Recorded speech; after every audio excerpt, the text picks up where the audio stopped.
Howdy. This here's Professor U.D. Guru coming to you from wherever the heck I am. There is over 8 billion human beings on this here planet. Believe it or not, you can't see them all at the same time, fortunately, otherwise you might freak out. If there was only 8, then, 8 people, only 8, well then, conceivably, I might go along with the notion that it's up to you to save some of them. If, like, one of them is going off the deep end or something, and maybe it becomes your problem to help that person. Obligatorily, because there's only 8 of you.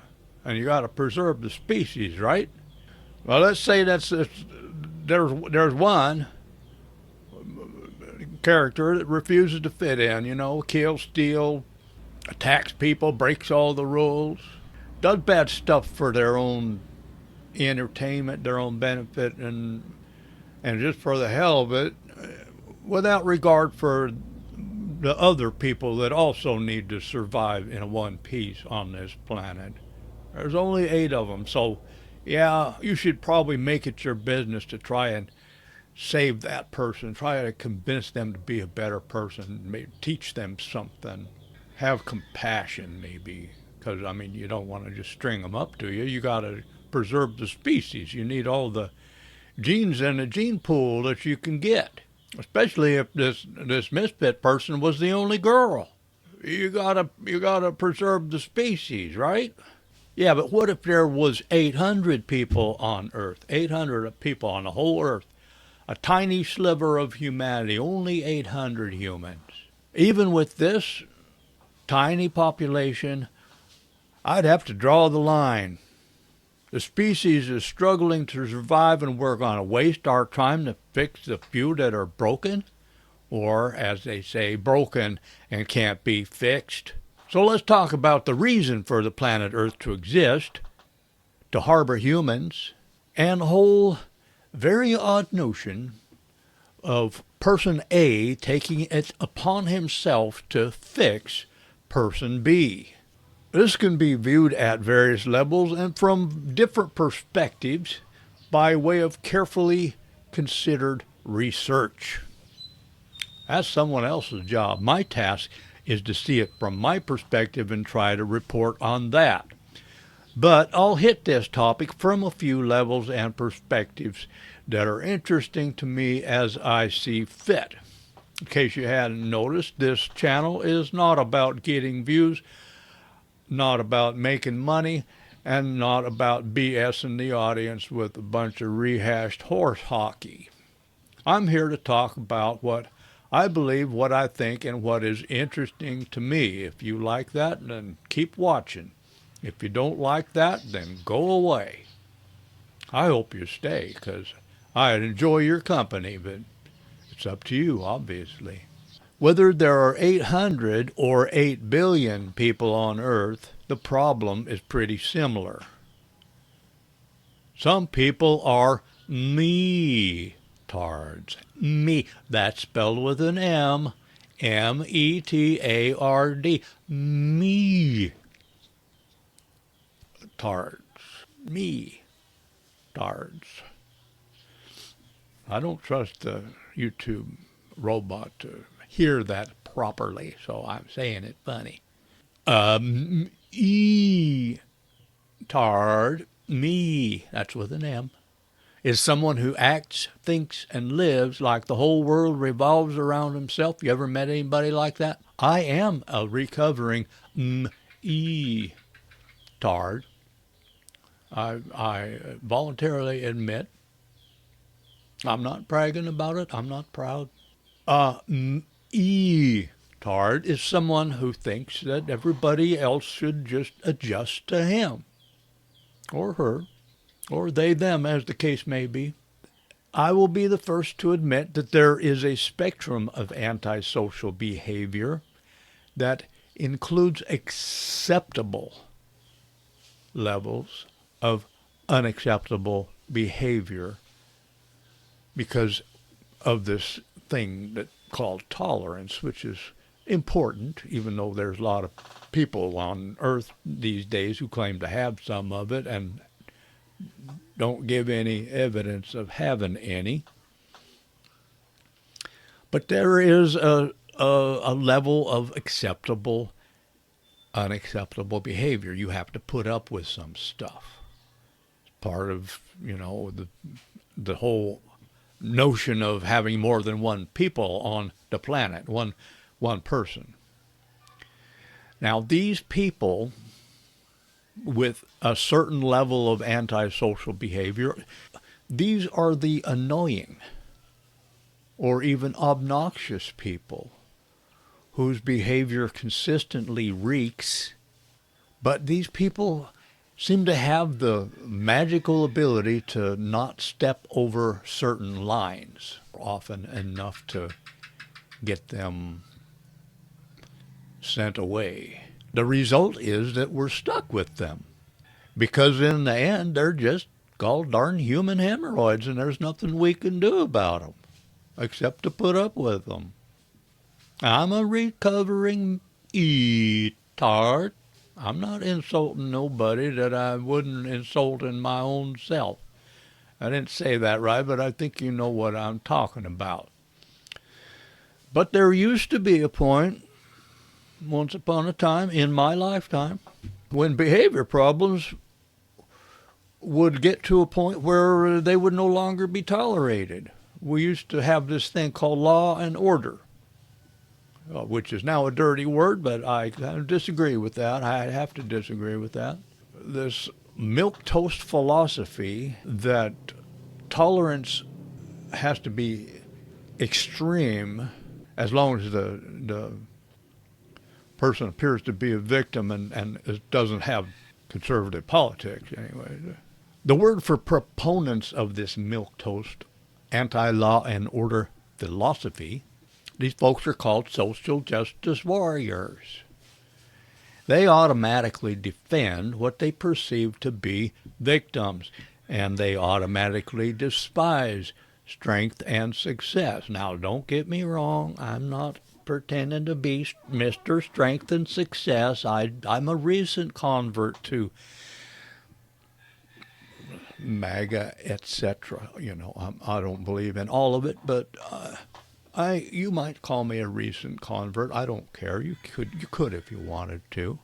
But these social justice warriors think they're better than other people, better than average people. They think there's something wrong with being average. Well, another word for average is normal. Ask any engineer. The word normal means right angles. Okay, there's a Devo song.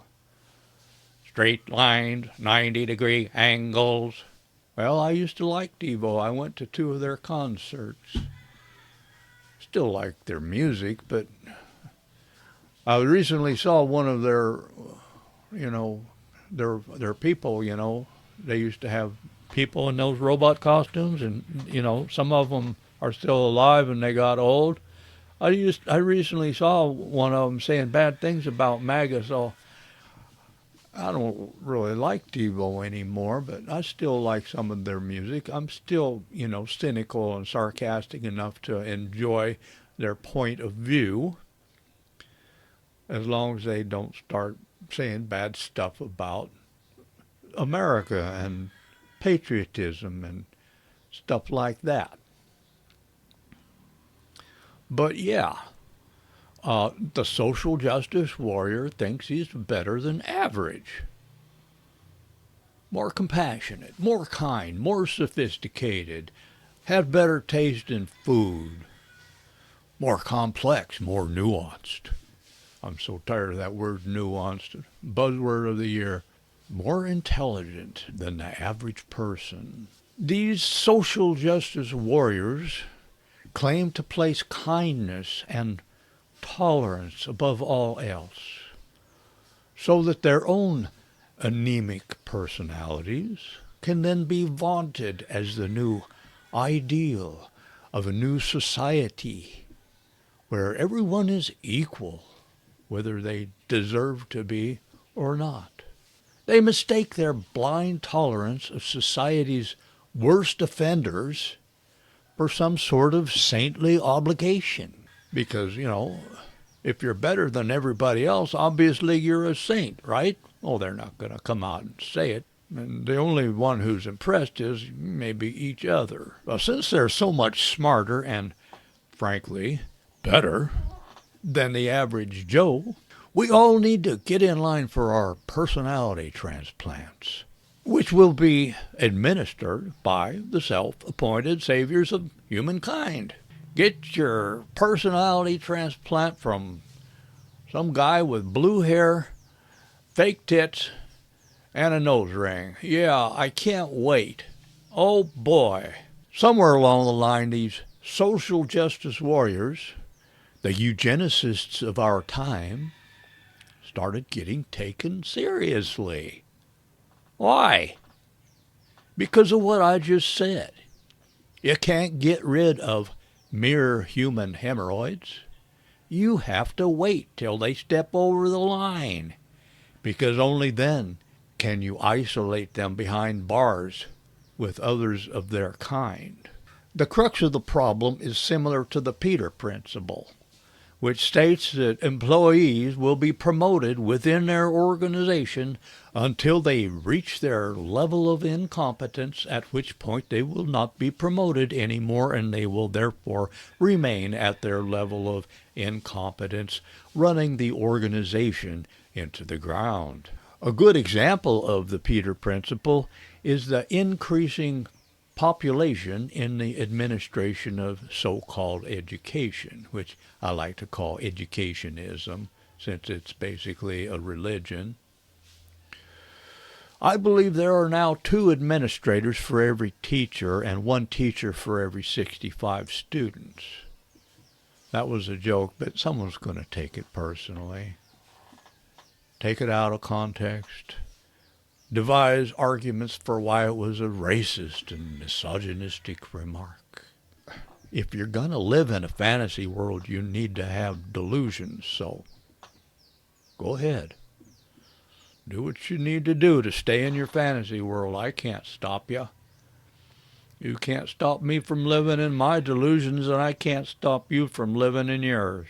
Our problem at this point in our devolution as a species is that we have created something I call the mental institution of higher education.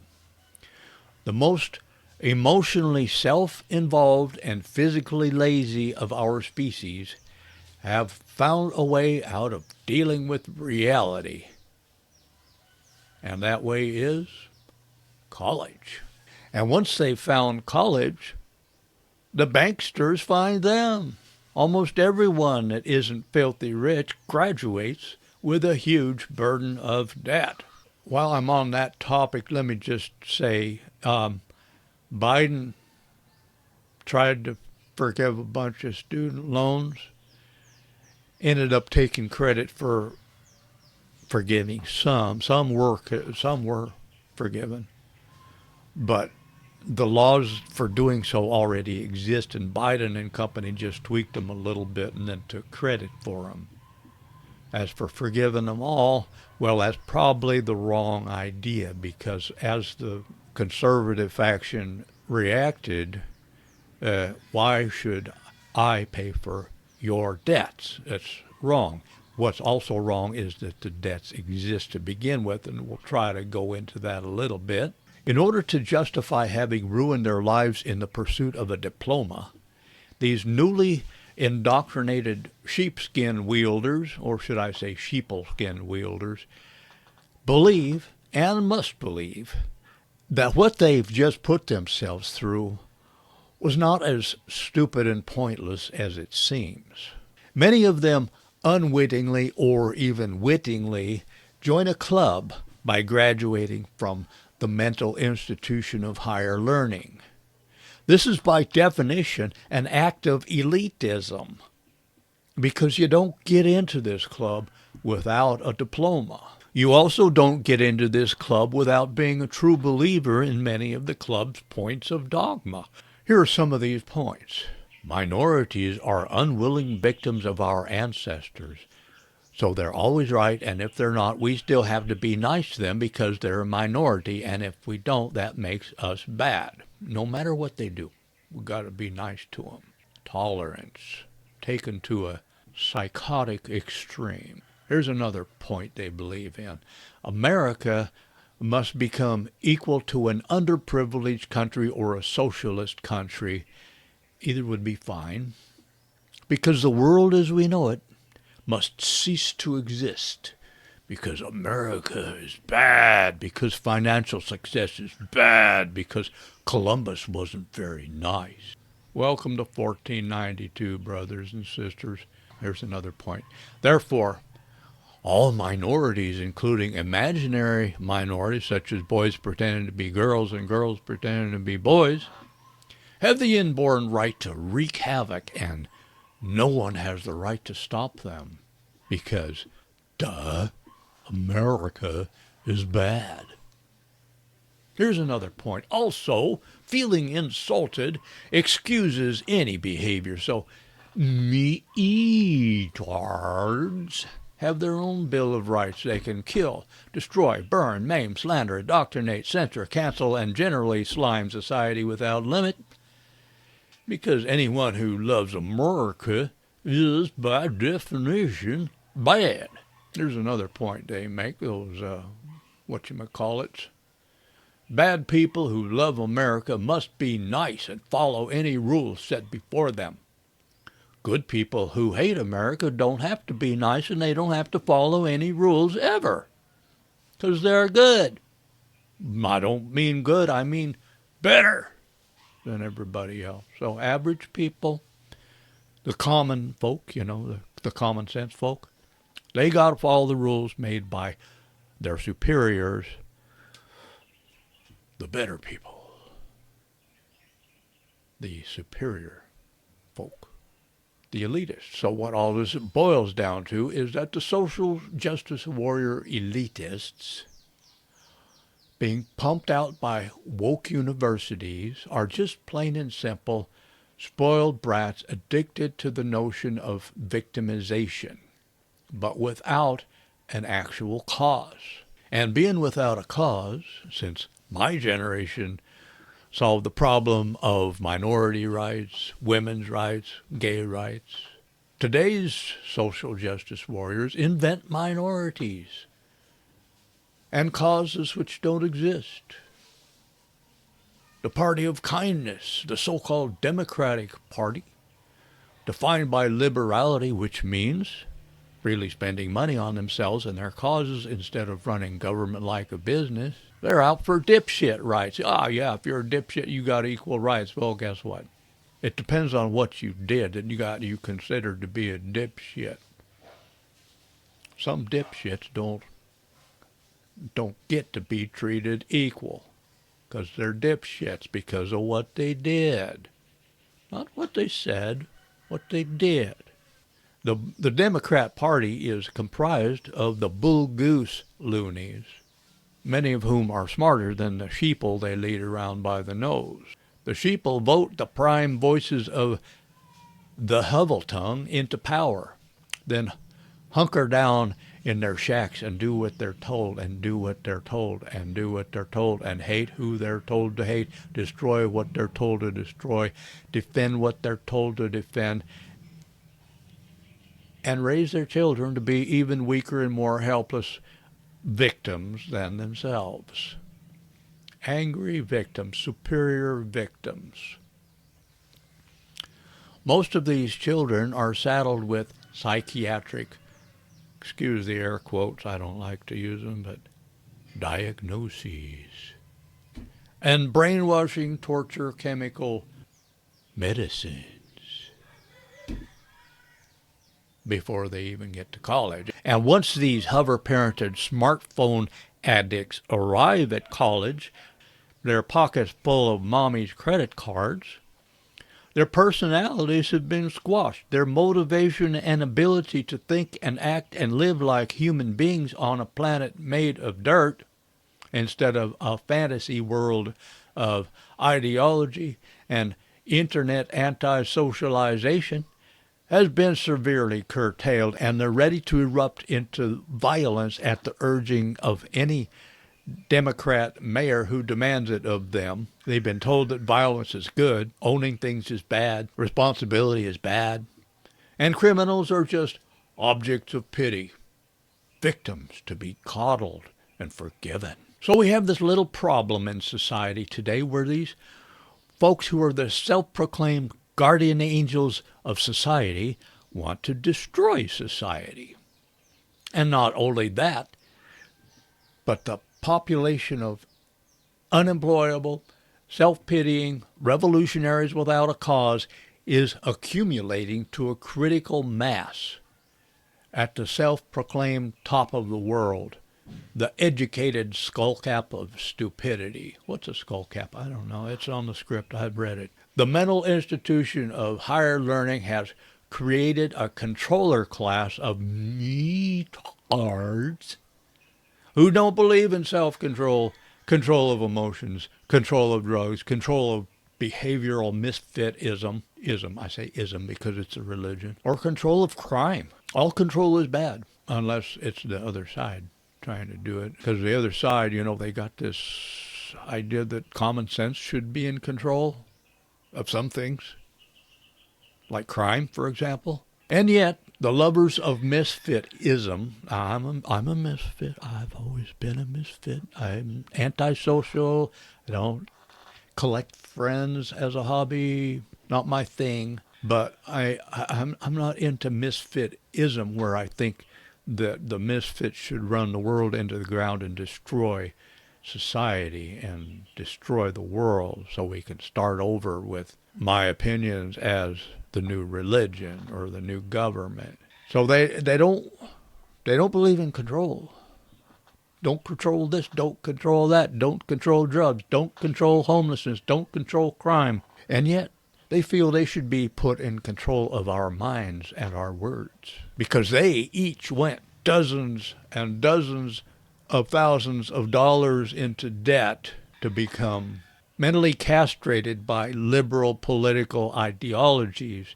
And as a result, they are as stupid and brainwashed as they believe themselves to be superior to common sense people. But they're at the top of society with the ability and the means and the social status to condescend to the uneducated.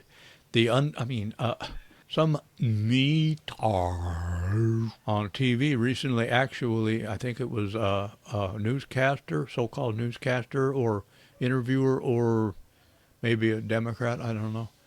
They actually used the word uneducated as an argument, which kind of goes along with my idea that they're elitists. They think they're better than people that haven't been indoctrinated at a university. But they're at the top of society. They use their social status to condescend to the uneducated, the unconvinced, the unbrainwashed, and those unkind enough to call for the isolation of criminals, so that criminals can only commit crimes against each other behind bars. What a horrible thing. Oh my. The poor criminals don't have access to regular folks. They have to beat each other up. They have to threaten each other. They have to steal from each other. Poor, poor criminals. Oh my. As the Peruvian philosopher Carlos Castaneda wrote in one of his books, compassion is an extension of self-pity. The zombie liberal class of today, who used to serve the purpose of complaining about things that needed to be complained about, such as war, corruption, actual bullying, actual racism. These folks are literal proof that compassion in the hands of the controllers and hoodwinkers of liberal society, that kind of compassion is certainly an extension of self-pity, not to mention an instrument of social manipulation and thought control. Because the sheeple of today are those folks who were raised to be weak and feel guilty for the problems of others. Remember, there's 8 billion people on Earth. If it's your job to feel guilty for the problems of over 8 billion people, then I feel sorry for you. You have taken on a task which will never be begun, much less completed. But since they feel they are the messianic figures in charge of the thoughts of others, they also feel they can safely assume that their thoughts and opinions and feelings are beyond reproach, above question. Someone's offended, well, part of life, unless we only have one person on earth, in which case I suppose that person will never be offended or insulted. Now let's address the purpose of the human race, the planet Earth, and life itself, because it all ties into what I've already said, and it does so by explaining how none of it matters and all of it actually makes sense. While at the same time, it still makes perfect sense for common sense people to stand up for their way of life and not let themselves be eradicated by the elitist ship of fools, which will, as surely as the Titanic, sink to the bottom of the ocean one of these days, when it becomes too top-heavy with meat arts competing for bull-goose loony status at the top of the junk food for thought chain. If you watch videos of lawless people, such as protesters trying to prevent lawmen from doing their jobs, or criminals complaining bitterly when arrested for breaking laws and putting other people in danger, it quickly becomes obvious that lawless people are emotionally incompetent babies who have never confronted themselves or questioned their belief that they should and must be freely given everything they demand. I learned way back in California, of all places, that there's a difference between demanding something and requesting something. I guess that notion no longer exists in California. I don't know. Apparently everybody left, and everybody else is planning to leave soon, pretty soon. There was nobody left there but Newscomb and Peggy Bass. And they can watch each other's podcasts or something. I don't know how that works exactly. The intellectual level of lawless people varies widely. Not all of them have been directly brainwashed by attending college classes.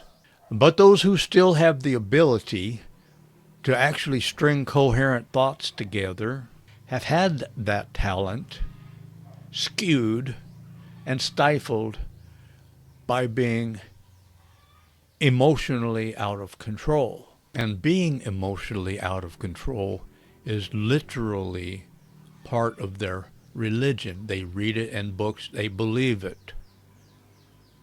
Like the Talking Heads once said shortly before everybody stopped listening to their music, stopped making sense. Of course, if you go to their original music, before they were millionaires and stuff, millionaire artists, they had songs like Watch Me Work. That's the name of the song, I think, is The Good Thing. But yeah, later on they said stop making sense. Well, you can also stop listening to their music, can't you? But I don't disagree with everything they say. There's nuances.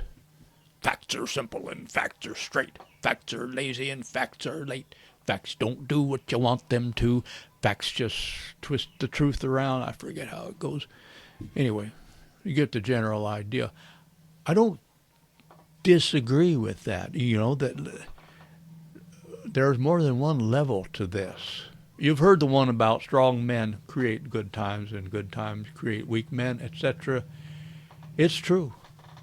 In fact, it's so true that the guy who said it should get the Nobel Prize for saying true stuff. Well, now, Assuming that we are currently under the influence of the weak men having created bad times, climaxing with men like Hillary Clinton, Barack Obama, and Hunter Biden's family, then the natural next step is for bad times to create strong men like Charlie Kirk, Donald Trump, J.D. Vance, and others, including the strong women Trump has on his team. Lots of them.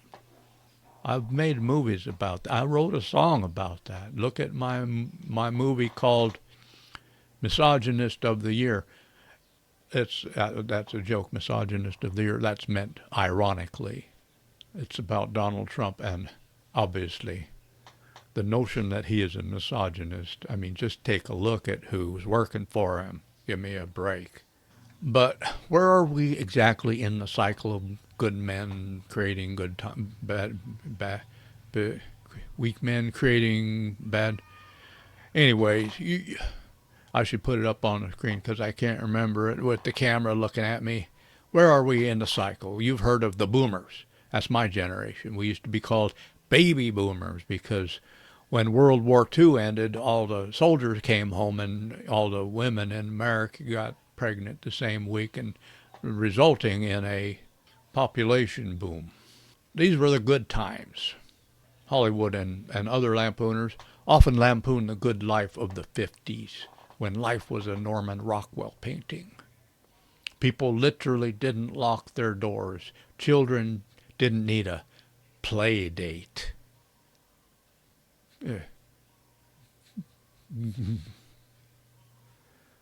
They had friends, and their neighborhood was their playground.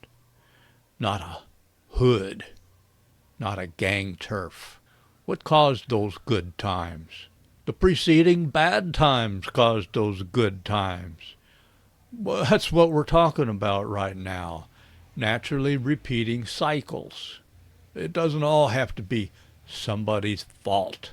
In 1913, the success of the United States was brought to a screeching halt, or a gradual halt, by a group of infestors who took tariffs away, the tariffs that had made us a wealthy country, and replaced them with the Federal Reserve and its evil twin, the income tax.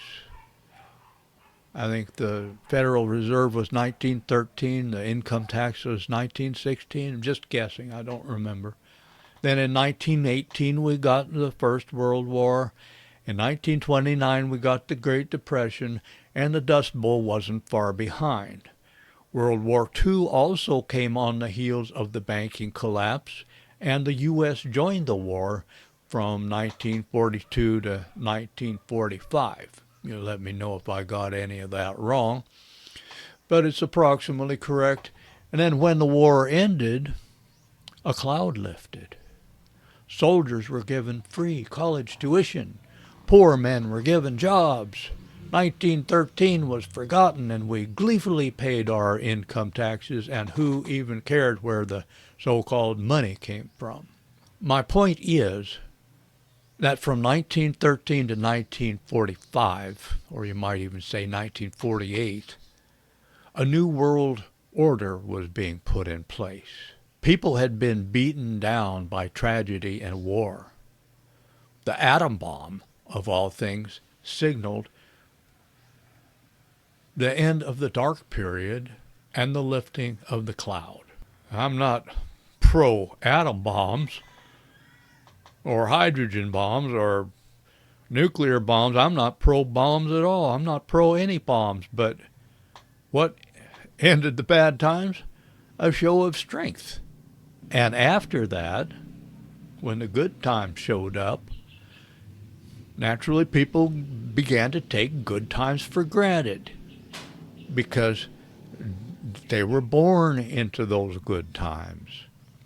The boomers. As young adults, boomers then invented the summer of love, rampant drug use, sexual liberation, and general revolt against their parents who'd been children during the Great Depression and would therefore keep the same job for 30 years and go to church every single Sunday.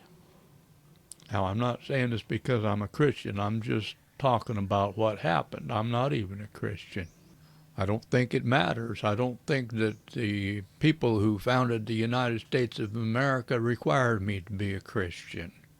Society, starting in the 60s, I guess, came to be seen as an experiment, not a responsibility. Do your own thing. Tune in, turn on, drop out. Nothing wrong with any of that. Exactly. When you are an intelligent species, periods of relative stupidity are part of the cycle. And oddly enough, my parents, who were raised by toughened survivors of hard times, then raised children who were relatively pampered, were not allowed to suffer the consequences of their actions, who were kept in seemingly middle-class houses by relatively poor parents saddled with mortgages. For the next few generations, this trend of kinder and kinder, gentler and gentler parenting continued till we have the current predicament. College children are now literally delusional. Not all of them, obviously. But, yeah, boys are girls, girls are boys. Marijuana is a sacrament. Autism is a badge of honor. Having no social life makes you heroic, a superior victim. Adult-sized children mistake themselves for adults, a trick they learned from their boomer grandparents. Tiny children don't know how to play because they don't need to play anymore. They have smartphones flashing in their palms. In my case, the many hobbies of my past, I'm not immune. The many hobbies of my past life as an actual person have been swallowed up by almost exclusively screen-related activities.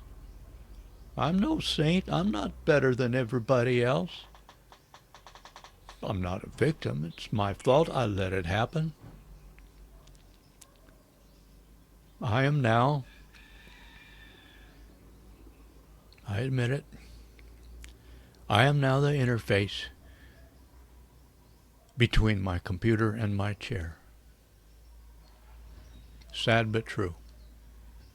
We no longer live lives or seek real adventure. Going out on a limb now means trying a new TV series or a new kind of gourmet coffee or craft beer or some other pseudo-aristocratic, self-congratulatory horse hockey. We have been absorbed into a stream of anti-human so-called progress, and we have become anti-humans. As anti-humans, oddly enough, we raise shitty children who are fooled by the fact that each individual's world obviously revolves around that individual. And I'm stating this as a fact or an opinion, not ironically. What makes this new breed shitty is that they can't be convinced to struggle against their narcissistic nature, which is the human predicament itself. They believe that if a thought or emotion comes from oneself, it's made of gold. Just be yourself. Always, under all circumstances, even if it's criminal behavior. Committing a crime doesn't make you a criminal. I heard that on TV just the other day. These brats have never been criticized, have never been hungry, have never suffered, but have been trained to consider themselves victims somehow. And heroes for being victims. The problem is that a large proportion of people on all sides of every issue are basically puking emotions at each other and still expect to be taken seriously. It's not just liberals that are being hateful. Everyone knows that it takes two to tango. Having experienced both sides of the liberal-conservative dichotomy fairly extensively, because I have switched back and forth, when I was young, I believe that more common sense by far prevails on the right than on the left. But everyone knows there are extremists on both sides advocating illegal and unhinged behavior. And I don't think it's very interesting to try and keep score in a war of words. It will never be objectively determined that one side is better or more correct than the other. The human race is not like that, and I don't see it becoming like that. The human race is involved in dualistic confrontation, and that's just gonna be the way we are because that's the way we is. Extremists on both sides of the fence can deny this all they want and aim for everybody being in agreement with them. Not going to happen. Moderates on both sides of the fence know this is true. I'm not a political moderate exactly. I'm kind of a political extremist at this point, but not an extreme. I'm not far right. I don't believe in violence. I despise violence. I have had my teeth knocked out for complaining about violent threats. Yeah, that's what I get for complaining about someone who's threatening to commit violence on me. They proved that it wasn't just a threat. Well, they weren't right in doing that. I don't agree with violence of any kind. I have been convinced of both sides over the years. This side, that side, I've been practically socialist. I've been rejected by right fellas for being a left fella. I've been on both sides. I know what it's like on both sides.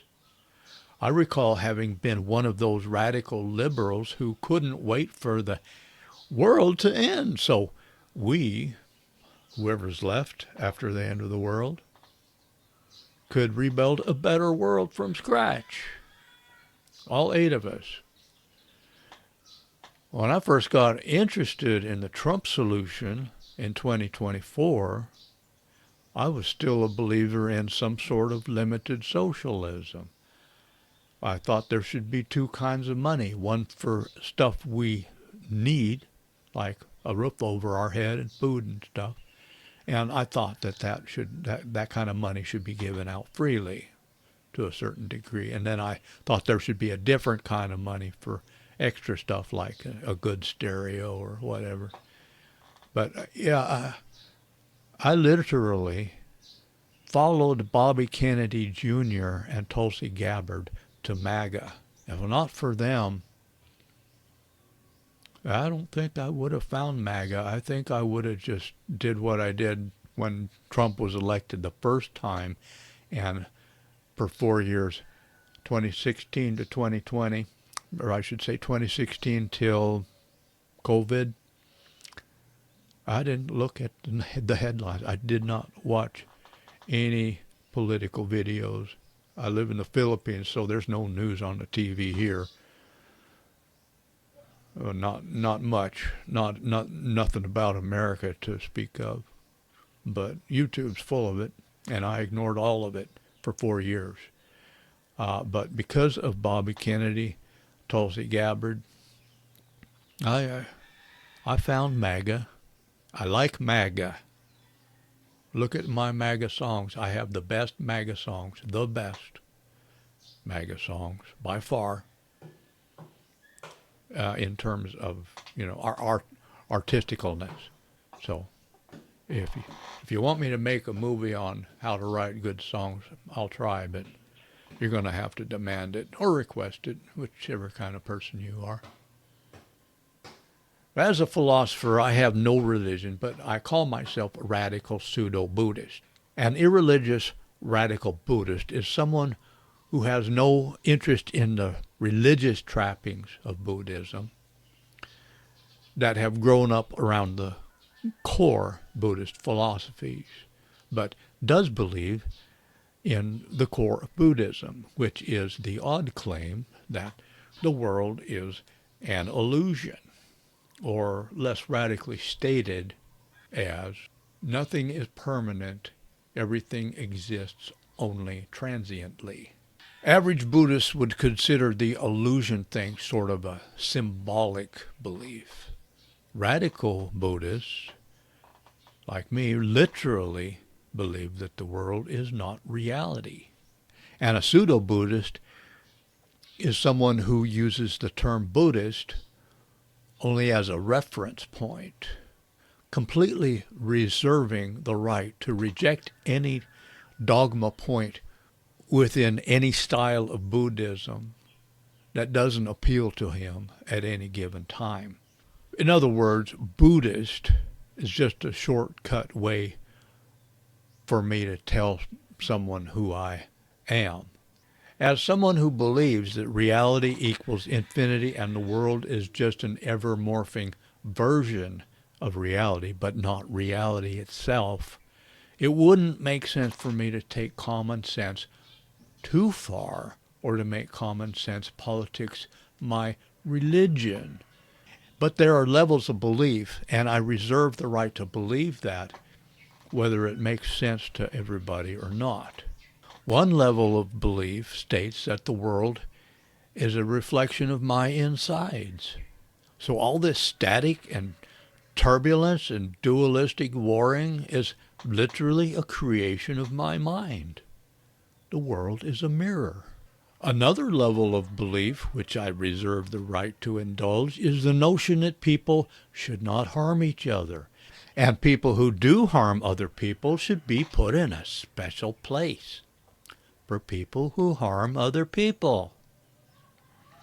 I'm not talking about people who get accused of harming people, like everybody on the other side of anything gets accused of doing by way of exaggeration and creative wordplay.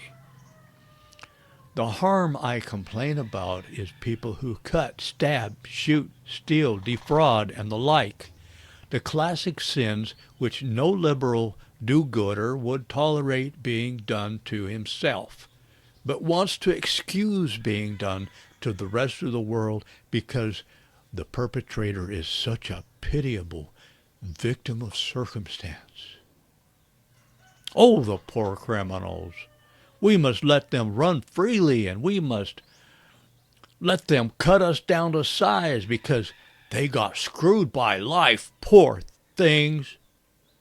But both these levels of belief, as well as others, live in me fairly peaceably, obviously generating questions of compatibility, but I also have to believe that paradox is the backbone of any world, because worlds are just versions of infinity, and infinity can't be limited to stuff that makes sense. Otherwise, it's not infinity. Speaking of worlds, the notion that this physical world that we're always arguing about is primary or more primary than, for example, the dream worlds we visit when we sleep, what a silly notion. Now, that's not common sense, is it? No, it's not commonly believed by MAGA either, but MAGA includes people who like certain things, and it includes people who don't fit in to every point of dogma. I like Donald Trump. I like what he's doing. I think he's right for our period of history. He might not be right for another period of history, but he's right for this one. And yet, it seems obvious to me that the places where physicality melts away easily, the dream worlds or astral realms or heaven and hell or whatever you want to call the the non-physical. These are the primary worlds where infinity lives as infinity. But here in these limited and limiting physical realms, where infinity is masked as objective reality, something which I don't believe in, we experience laws and rules and limitations because we, who are ultimately citizens of infinity, must have chosen to come here. Or we must have ended up here on Earth because we resonated with the local vibe, dualism and all. Or maybe we were sent here by some council of astral policy enforcers. But personally, I think this version is too stilted for my tastes. So get this straight. The universe and a world are not the same thing. Solid or physical and real are not the same thing. There is no objective reality because infinity is not objective. There is physical reality, and that's where we need laws, protectors, enforcers, because there's 8 billion of us, and some of those 8 billion are guaranteed to not belong in the company of those of us who are capable of somehow managing to get along with each other. It boils down to this: the world is truly physical. Physical laws are true.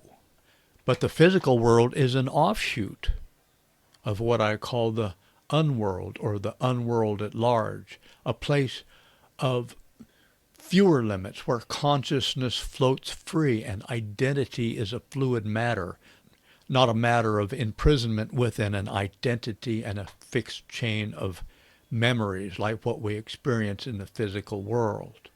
In other words, I believe that there is no such thing as objective reality, except to say that infinity is as close to reality as you can get. I'd say they're the same thing, just that we can't define either one. We can talk about them, we could try to define them, but we can't define them because infinity is oneness and definition is two-ness. Yeah, they're the same thing, but from different perspectives. They're different versions of the same thing. Because when you start drawing lines on infinity, it's no longer the universe, but rather it's just a world that follows rules. It's still infinity, but it's not infinity, okay? You got to understand the situation here. Paradox is the backbone of reality. You cannot discuss infinity without invoking paradox. It's impossible. So there is no objective reality because reality is infinity. But there is a physical world, or many of them, in my opinion. I'm not talking parallel worlds. I'm talking about you live in your world, I live in mine. Our worlds intersect. There is a physical world. There are many physical worlds. In my opinion, there is one physical world per moment, per perceiving entity, and our consensus of what reality supposedly is, that's just a mishmash of intersecting lines. Those are the lines we draw on infinity. The world is made of lines that we draw, definitions. You define your world, I define mine. Our worlds intersect here and there. Objective reality doesn't exist. Only intersecting perceptions, interpretations, explanations, descriptions, judgments, opinions, not to mention experiences, good, bad, physical, non-physical, and everywhere in between. 2 nights ago, I lay in bed experiencing something that I can't describe. I keep thinking about it, and I can't describe it, but while it was happening, I was very much aware that I was afraid because I was going through that transition zone between waking and sleeping, so-called waking and so-called sleeping. I was aware that it was happening to me, and I was aware of being afraid. Okay, it's called unworlding. Some people call it wild or lucid dreaming or astral projection, whatever. I call that transition zone the Urumara. It's a transition zone between the physical world and the unworld. In short, the physical experiences we have are physical because they repeat so often. That's what solidity is, repetition. They're the same thing. That's threeness. Physical experiences repeat so often and in the eyes of so many that they seem solid, three-dimensional. But the energy behind all experience, whether dream or solid, is the same. Energy is awareness, and we experience what we happen to experience within our own limitations, based on our decisions, successes, and mistakes. Truth, then, is not a matter of what is more or less real, but a matter of what helps people survive this planet together with the least bleeding and suffering on all sides. And I cannot go along with people who have somehow decided that weakness is strength, violence is righteousness, unbridled emotionalism is admirable, and lawlessness is sensible. Those etards who want to hurt me for what I believe are just wrong. That's untruth. Truth is what's good for the species, the society, the group. That's truth, because there's no other way of putting it. When you got infinity to deal with, truth is basically it's going to be voted on. The individual has been given too much power, the power to destroy the group. It's wrong. It doesn't work. Common sense is right for the physical world, and this is true for all who have eyes to see. Keep your fantasies to yourself, or do what I do, have a YouTube video about your opinions. But no violence. Violence is bad, B-A-D. Can you spell bad? I can. It's V-I-O-L-E-N-C-E. Bad. Bad. Common sense exists for anyone who has eyes to see. That's why it's not called nonsense, except by people who think they are better than common, above average, superior to the common human. I have two more wild theories to share, bonus wild theories. And I've been doing this so long, and it's so far past lunchtime that I'm just going to read them. The first one is that the human form is a prison and or mental institution, and the people who inhabit the human form do so because the aberration that is human emotionalism draws in its own adherents due to resonance. Matching frequencies are drawn together. The human form is a resonator tuned to a specific configuration which starts with duality and goes on from there, wreaking havoc along the way. We're all bozos on this bus, and we're huddled together in the human form to knock each other's rough edges off, whether it hurts or not. The second bonus theory for today is that any given species has a fixed and static amount of intelligence which is divided among the members of that species. Say, for example, that there are only 36 humans on Earth. Well then, the entire intelligence of the whole human race is divided among only 36 individuals. These entities would not resemble the humans of today.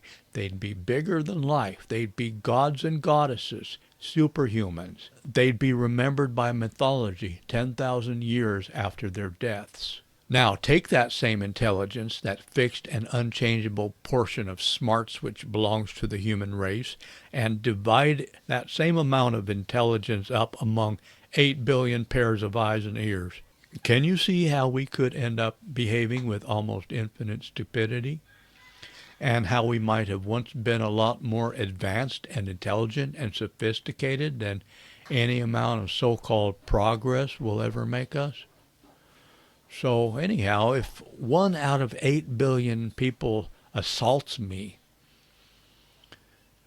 steals from me, or threatens me with violence, I don't have any obligation to think of that person's psychological needs or his excuses for being bad. I reserve the right to treat bad people to the loss of freedom which they so richly deserve. And so does my government. Just for the hell of it, let's leave this soliloquy on a slightly more positive note by saying this. I believe that the backbone of the human predicament is a very stable paradox that is not going to go away. We as individuals each live at the center of our own world. You can deny it all you want. You can force feed me examples of saintly pretenders who were mistaken for altruists. But let me assure you, it is true. We each live at the center of our own world. And yet, the purpose of life is to learn how to develop and maintain societal systems and interpersonal relational systems that somehow manage to keep everyone as unharmed as possible by the fact that another's suffering is not real. Only one's own suffering is real in one's own world. And go ahead and deny it. I don't care. It's fine. I don't mind. But only one's own suffering is real in one's own world. And the purpose of life is to figure out what we should do about that. And I'd like to dedicate this movie to Charlie Kirk and his great work. This here's Professor U.D. Guru. Thanks for showing up. I'll see you in the next movie. Bye-bye.